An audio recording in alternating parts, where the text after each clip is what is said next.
to be out of the rain.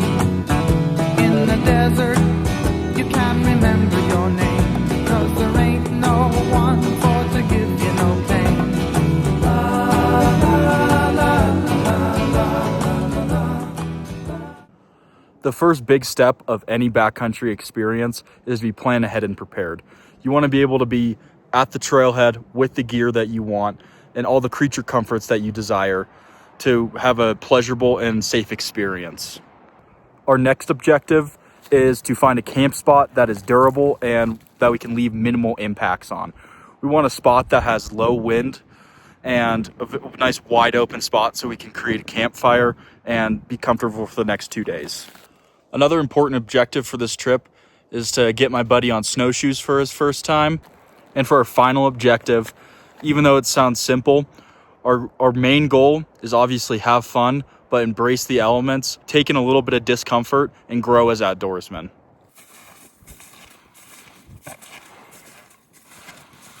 So we just made it to our first potential camp spot. Nice little alcove.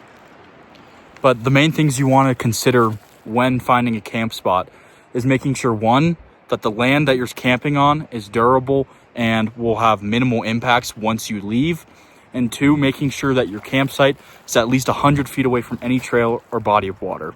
One big thing with this camp spot, we have trees backing us. The wind is coming from this direction, so with the trees behind us, that's going to be a wind block.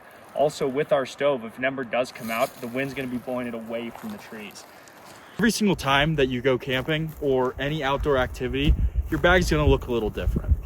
But the main thing that you want to focus on is the activity that you're specifically doing. Like, majority of what we brought is catered towards the environment that we're in and activity that we're currently doing. So for example, when we're talking about what we packed, you want to make sure that your sleep system always has a way to be completely waterproof. Because the worst thing to happen is what you're sleeping in to become drenched or a little bit soggy. Next is just making sure you have adequate dry bags for anything like technology, like your phone or your wallet or anything, your food, so you can put it up in a tree later. You want to make sure you have fire starter and multiple ways to start a fire, having the necessary tools for what you're doing. And the best part about working with somebody else or going on a trip with somebody else is you can allocate your resources between each other, so you share the load. Having both people have their own fuel systems, having somebody carry the tent, someone carry the stove. It's all about give and take and planning accordingly for what you're personally doing.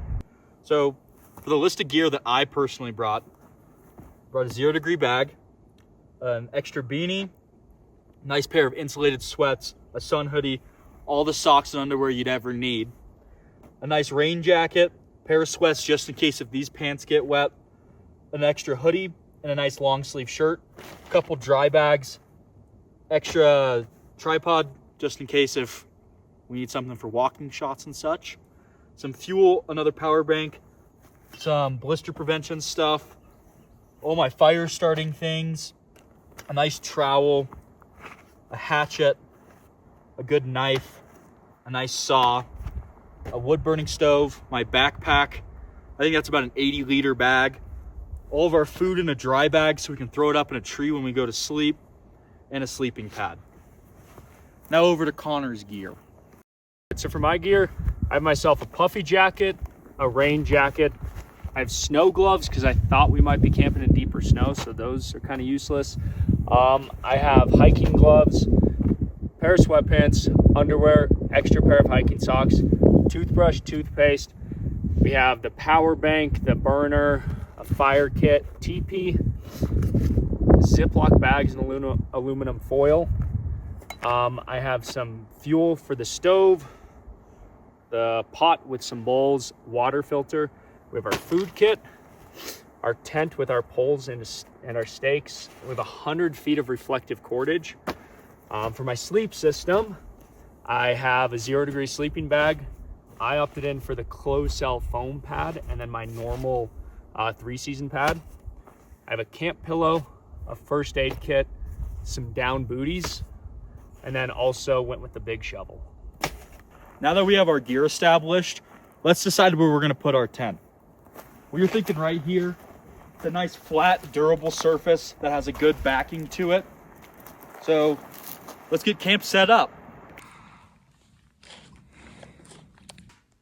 So in this weather, when you're trying to find some firewood, the most effective way to get some wood is finding these types of trees that are coming out of the ground but haven't quite fallen yet.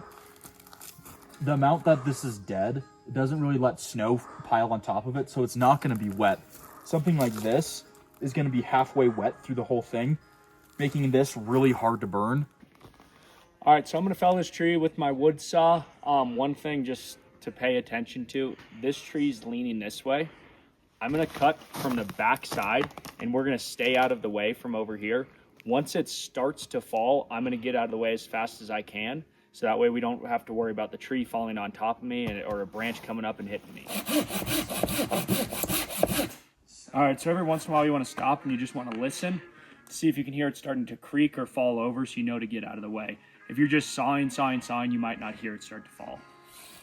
All right, we're gonna see if we can push it.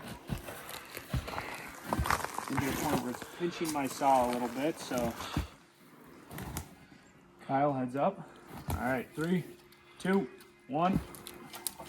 Timber. Make sure you yell timber when you fell a tree.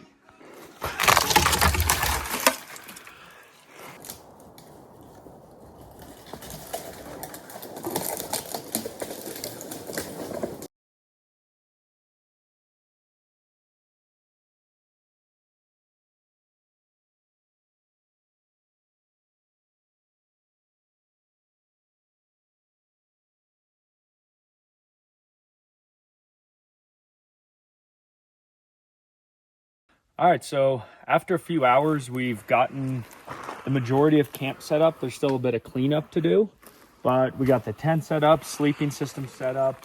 We got the wood stove going. We got a decent amount of wood. That's something we're still gonna have to work on. As of right now, we have a small fire over here. We're just gonna start melting snow. We've already gone through 2 pots of these. 2 pots, it's about 2.5 pots per Nalgene. So we're just melting the snow in the pot and using the pump water filter to filter it into the Nalgene. Something very pivotal when we're doing something like this is the understanding that you need to constantly be hydrated and intaking calories as you're doing this. We've been here since 2 o'clock setting up. It's about 8 o'clock now, and we've been nonstop working. This activity is so much work. You burn so many calories, so it's important that you nourish yourself so you don't get fatigued and wake up tomorrow feeling awful. If you look at my Fitbit, we're at 21,569 steps. Heart rate's 127 right now, burned 4,437 calories, did 10.2 miles of total walking.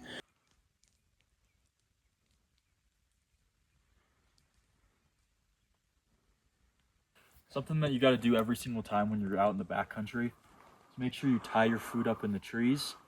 And you got to remember that this area is, we're just here visiting. We're here just having a good time. This is where animals live. So we have to be conscientious and understanding that we're in their space. So we got to take some precautions. This is one important tip while you're backpacking. I've brought 2 pairs of socks with me. I dried these ones out earlier. These are the ones I wore this afternoon. Putting these in the bottom of my sleeping bag. I'm putting my main pants in the bottom of my sleeping bag. These are nice and dry. And then before we went to bed, I filled this Nalgene with boiling water. I'm gonna put this in the bottom of my sleeping bag to keep it warm.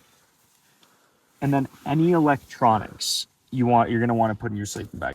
Last night before we went to bed, we made sure to put a bunch of snow on the fire and then bury it so that there was no residual embers or anything burning. And now we're gonna get a fire going again. Start boiling some water.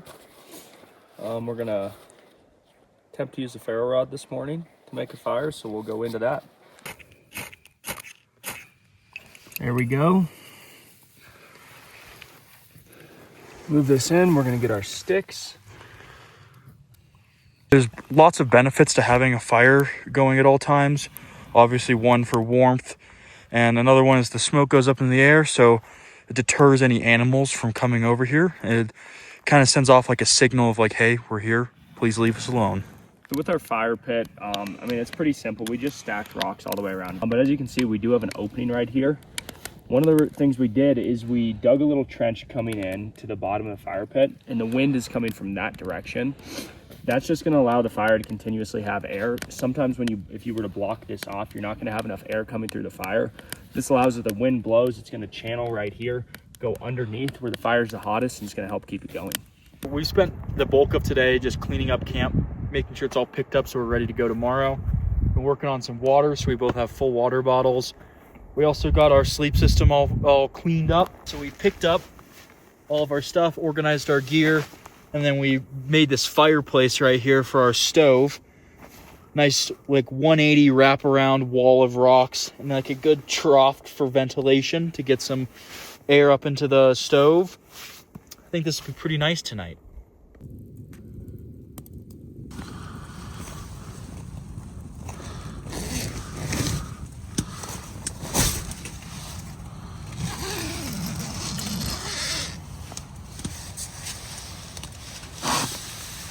Getting our stuff all packed up about 9 o'clock.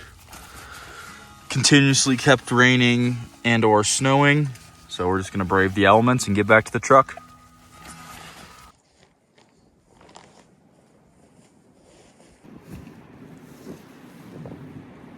At the end of any camp, you want to make sure that the site that you're in is renaturized, and that can look like dragging a branch around where your footsteps are, moving rocks that were around your fire ring, and just making it look as natural as possible so it looks like you weren't here. We're all packed up, about to traverse back to the truck.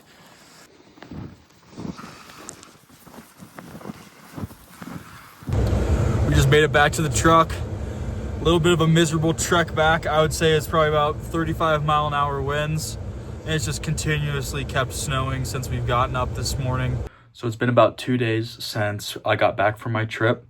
And I think one of the most important things that you can do after a trip that's almost just as important as going on a trip is the reflection portion after the fact. With that in mind, I have some words that I'd like to share about why I think reflection is so important. The act of going and doing something that is hard is the first step to truly applying it to your life. Reflection is a crucial moment that everyone should sit down and think about after an outdoor experience. Many things you do outside that may seem rudimentary, like sawing wood or hiking long distances, can be very easily translated into your daily life. Through any challenging experience, like the one I just embarked on, it brings up a feeling of accomplishment. It has the ability to put things into perspective, such as projects that are coming up, applying to that job, talking to that person that you see between classes. It all holds different meanings of discomfort, but after doing something challenging like what I just did in this video, it allows you to understand that without discomfort, there's no chance for growth.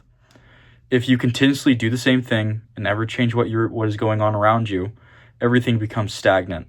Nothing can be in motion if there's no motion to begin with. Without that leap out the front door, that initial hello, nothing changes.